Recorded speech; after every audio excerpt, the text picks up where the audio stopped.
مارنا شروع ہوئے. کس کس انداز میں مارا؟ لوہے کی سلاخیں پہنا کر عرب کی تپتی ہوئی ریت پہ لٹا دیا. جب لوہا گرم ہوتا، سلاخیں گرم ہوتی، وہ وجود کو لگتی، پہلے خاموش رہتے. پہلے علامہ ندوی نے لکھا پہلے چپ رہتے، پہلے احد احد نہیں کہتے تھے، پہلے احد احد نہیں کہتے.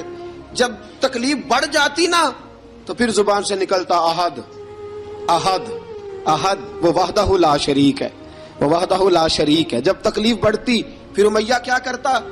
پھر امیہ حضرت بلال رضی اللہ تعالیٰ عنہ کے گلے میں رسی ڈالتا اور مکے کے اوباش لڑکوں کے ہاتھ میں دیتا.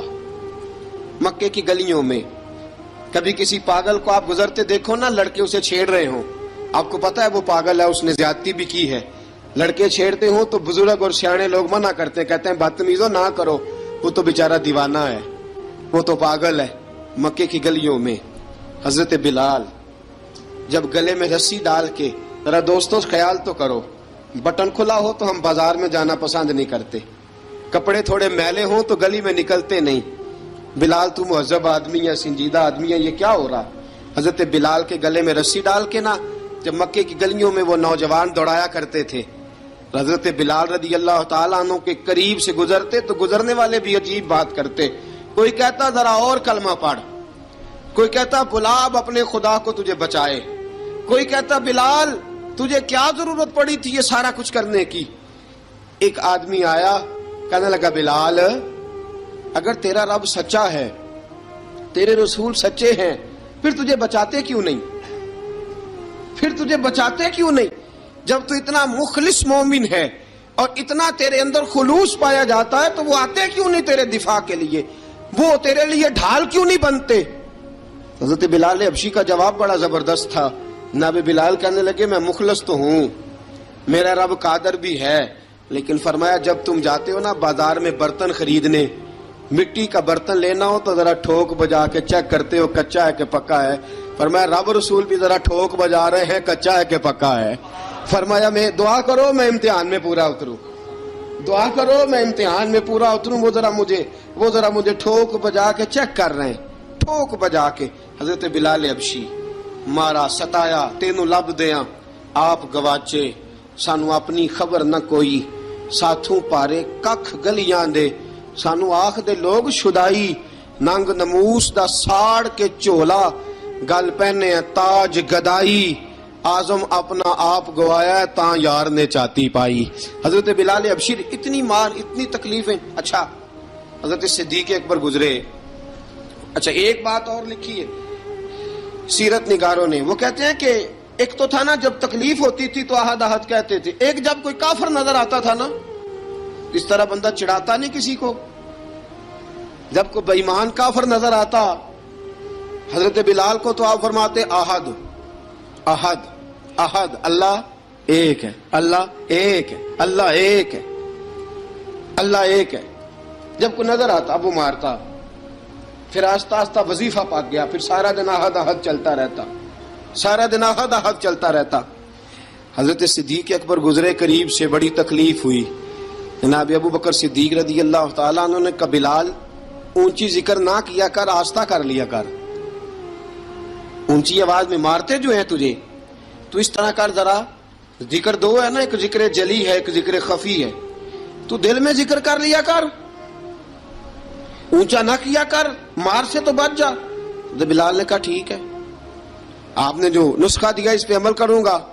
2 دن حضرت بلال حبشی نے دل میں ذکر کیا، مار ہی نہیں پڑی، مار ہی نہیں پڑی. جفا جو عشق میں ہوتی ہے، اقبال کہتا ہے جفا جو عشق میں ہوتی ہے وہ جفا ہی نہیں، ستم نہ ہو تو محبت میں کچھ مزہ ہی نہیں. حضرت بلال کو مارنا نہ پڑی، 2 دن مار نہ کھائی تو تیسرے دن امیہ داخل ہوا تو کہنے لگے احد احد احد. اس نے پھر پکڑ لیا درہ، پھر اٹھایا کوڑا، پھر لگا مارنے. جناب حضرت بلال حبشی رضی اللہ تعالیٰ عنہ کو مار پڑ رہی ہے. جناب صدیق اکبر گزرے، کہا بلال تجھے منع کیا تھا، تو پھر شروع ہو گیا ہے.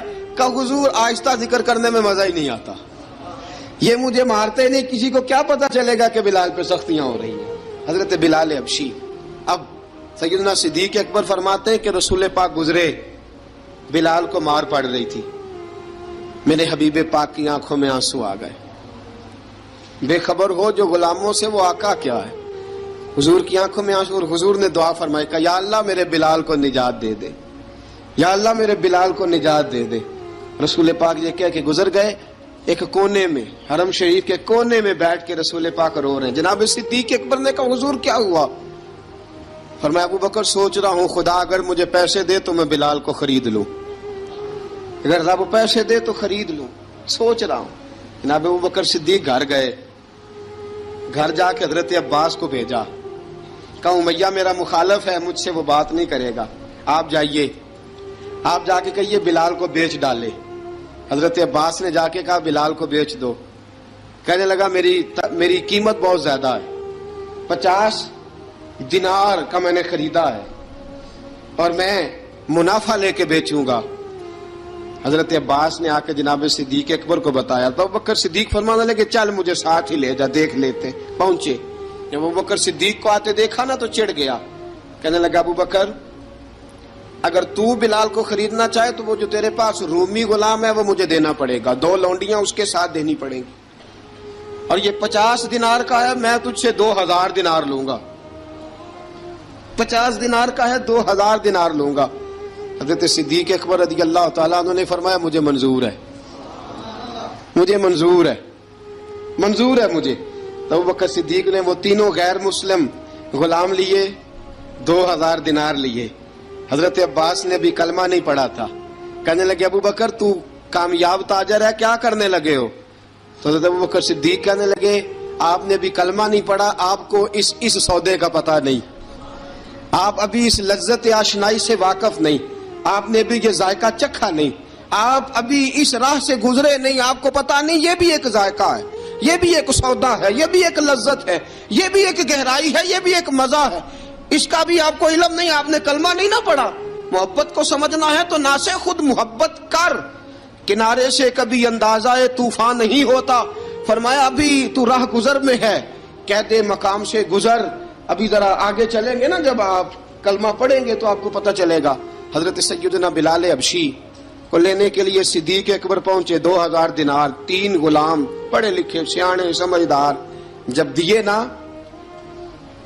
تو امیہ کھل کھلا کے ہنسا، کہنے لگا ابو بکر بڑے گھاٹے کا سودا کیا تو نے، ابو بکر تو نے بڑے گھاٹے کا سودا کیا ہے، یہ پڑھا لکھا مجھے دے کے جا رہا ہے اور یہ ان پڑھ تو لے کے جا رہا ہے، یہ خوبصورت رومی غلام دے کے جا رہا ہے اور یہ حبشی کالے رنگ کا تو لے کے جا رہا ہے، اور 50 دینار کا غلام 2000 دینار میں تو لے کے جا رہا ہے، اتنے گھاٹے کا سودا، اتنی بڑی نادانی۔ حضرت جناب سیدنا صدیق اکبر رضی اللہ تعالیٰ کہنے لگے امیہ تو کافر ہے، لیکن تو نے ابھی بھی پیسے تھوڑے مانگے ہیں، تو نے بلال کا رنگ دیکھا ہے، میں نے مصطفیٰ کے عشق کا رنگ دیکھا ہے۔ فرمایا تو ابھی اس کے رنگ میں الجھا ہوا ہے، اور میں جو اس کے باطن کا حسن ہے وہاں تک پہنچ گیا ہوں۔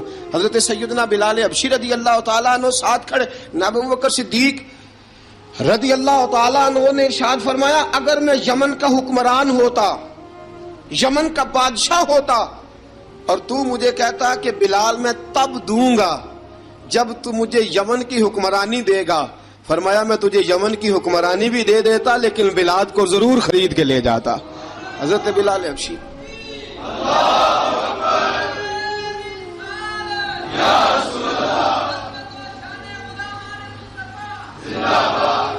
جناب سیدنا بلال حبشی، حضرت سیدنا ابو بکر صدیق فرماتے ہیں جب میں بلال کو لینے گیا تو حال پتہ کیا تھا، ادھر دیکھیے گا، فرماتے کہ ٹانگیں اوپر کر کے نا جس طرح آدمی رکوع میں بیٹھتا ہے اس طرح کر کے نا ٹانگیں، اور سر پھر زمین کو لگا کے اس طرح سجدے میں آپ جاتے ہیں، لیکن بالکل ٹانگوں کے ساتھ سر رکھ کے، فرماتے 4 بھاری چکیاں ریت پہ حضرت بلال تھے، ان کے اوپر چکیاں رکھی ہوئی تھی، اور فرماتے ہیں حضرت بلال تھوڑی تھوڑی حرکت کرتے تھے تو وہ چکیاں جسم کے ساتھ لگتی تھی نا، پارٹ ان کے، فرماتے ہیں زخم بن گئے تھے، خون نکلتا تھا، فرماتے ہیں میں نے وہاں سے جا کے حضرت بلال کو نکالا، پیسے دیے لے کے آیا تو جناب بلال کہنے لگے جلدی جلدی چلو حضور کے پاس، ذرا جلدی جلدی چلو در مصطفیٰ پہ جلدی کرو۔ تو جناب سیدنا بلال حبشی رضی اللہ